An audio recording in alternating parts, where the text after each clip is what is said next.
నమస్కారం. మా PSR Apple TV channel వీక్షిస్తున్న ప్రేక్షకులకందరికీ నా హృదయపూర్వక స్వాగతం. ఈరోజు ముఖ్యాంశాలతో మీ ముందుకొస్తున్న నేను మీ ప్రసాద్ అల్లమరాజు. नमस्कार साथियों, नेशनल हेराल्ड अखबार और एसोसिएटेड जर्नल्स लिमिटेड की सच्चाई क्या है?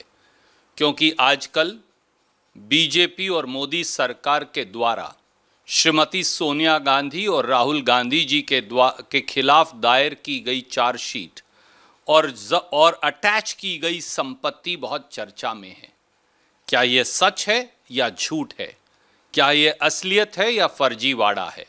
केवल साधारण तथ्यों से इसका आकलन आप लगा सकते हैं। पहला तथ्य, नेशनल हेराल्ड अखबार क्या है? इसे साल 1937 में जंग आज़ादी की लड़ाई के दौरान पंडित जवाहरलाल नेहरू द्वारा स्थापित किया गया। इसकी मालिक कंपनी जो 1937 में बनी वो थी एसोसिएटेड जर्नल्स लिमिटेड और इसके प्रणेता थे महात्मा गांधी, सरदार वल्लभ भाई पटेल, टंडन साहब, किदवई साहब और अन्य स्वतंत्रता सेनानी। यह अखबार स्वतंत्रता सेनानियों की आवाज़ उठाता आया, आज़ादी के आंदोलन की आवाज़ उठाता आया। इसी कारण से नेशनल हेराल्ड अखबार को अंग्रेज़ों ने 1942 के भारत छोड़ो आंदोलन में इस पर प्रतिबंध लगा दिया जो 1945 तक चला। आज तक यह अखबार चल रहा है। 1937 से आज तक एसोसिएटेड जर्नल्स लिमिटेड कंपनी है। आज़ादी के आंदोलन के बाद, भारत को आज़ादी मिलने के बाद यह अखबार अपने कर्मचारियों की तनख्वाह नहीं चुका पाया, वीआरएस की राशि नहीं चुका पाया, म्युनिसिपल टैक्स नहीं चुका पाया, अन्य स्टैट्यूटरी ड्यूज कानूनी जो देनदारी है वो नहीं चुका पाया। तो भारतीय राष्ट्रीय कांग्रेस की ये जिम्मेवारी थी। इसलिए भारतीय राष्ट्रीय कांग्रेस ने समय समय पर नेशनल हेराल्ड अखबार और एसोसिएटेड जर्नल लिमिटेड को कर्ज देकर ये सारी राशि का भुगतान किया, क्योंकि ये स्वतंत्रता संग्राम की आवाज़ थी। ये राशि बनती है 90 करोड़ रुपया। नेशनल हेराल्ड प्रॉफिट नहीं कमाता, इसलिए वो इस राशि का भुगतान कभी कर ही नहीं सकता था। तो इसका हल क्या हो? कानूनी राय ली गई और एक नॉट फॉर प्रॉफिट कंपनी बनाई गई, यानी उसका नाम था यंग इंडिया लिमिटेड। उसके शेयर होल्डर बने श्रीमती सोनिया गांधी, श्री राहुल गांधी। इसके अलावा शेयर होल्डर और डायरेक्टर बने श्री सैम पिट्रोडा, श्री ऑस्कर फर्नांडिस, श्री मोतीलाल वोरा। ये सब लोग उसके शेयर होल्डर, डायरेक्टर यानी कांग्रेस के लोग ही बने।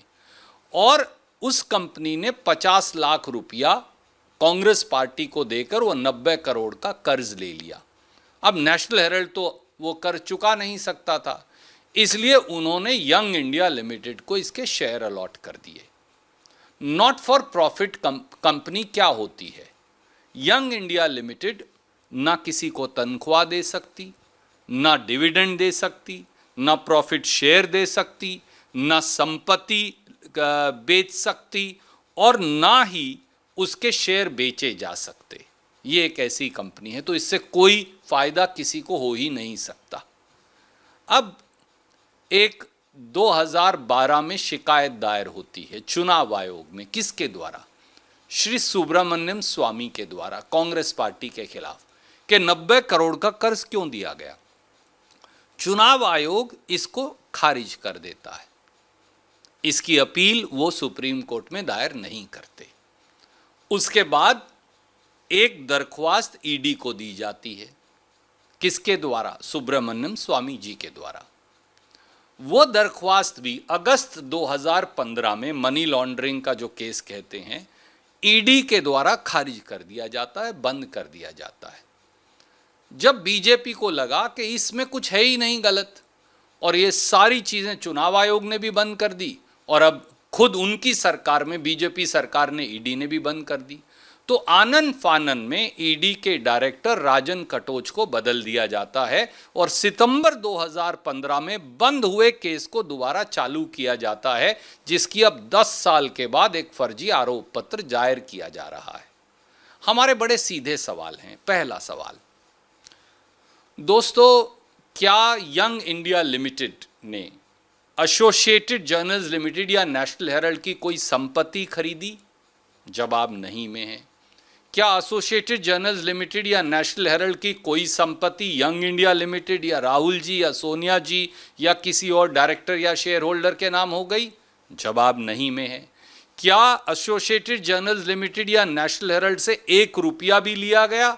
जवाब नहीं में है। क्या नेशनल हेराल्ड की संपत्ति उसके पास है? जवाब हाँ में है। जब कोई संपत्ति ली और दी ही नहीं गई, जब 1 फूटी कौड़ी का लेन देन ही नहीं हुआ, तो मनी लॉन्ड्रिंग और अपराध क्या हो गया? भैया साधारण भाषा में कहूँ, अखबार हमारा, स्वतंत्रता संग्राम की लड़ाई हमने लड़ी, अखबार स्वतंत्रता संग्राम में हमने बनाया, आज तक अखबार हम चला रहे हैं, अखबार में जो सारा खर्चा और लोन दिया वो हमने दिया, कांग्रेस पार्टी ने दिया। तो फिर बीजेपी के पेट में दर्द क्यों हो रहा है?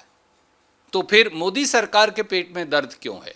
ना कोई अपराध हुआ, ना 1 पैसे का लेन देन हुआ, ना किसी संपत्ति का हस्तांतरण हुआ, ना कोई संपत्ति बेची जा सकती, ना कोई संपत्ति बेची गई, ना 1 रुपए की तनख्वाह ली गई, ना 1 रुपया डिविडेंड लिया गया, ना 1 रुपया प्रॉफिट लिया गया। तो अपराध क्या है?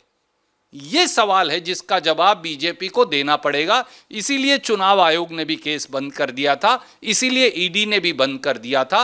राजनीतिक प्रतिशोध के चलते केवल सोनिया जी और राहुल जी जनता की आवाज उठाते हैं, कांग्रेस जनता के साथ खड़ी है, इसलिए झूठे मुकदमे और आरोप पत्र दायर किए जा रहे हैं। पर जान लीजिए, हम डरेंगे नहीं, झुकेंगे नहीं, सीना ठोक कर लड़ेंगे। जय हिंद, जय कांग्रेस।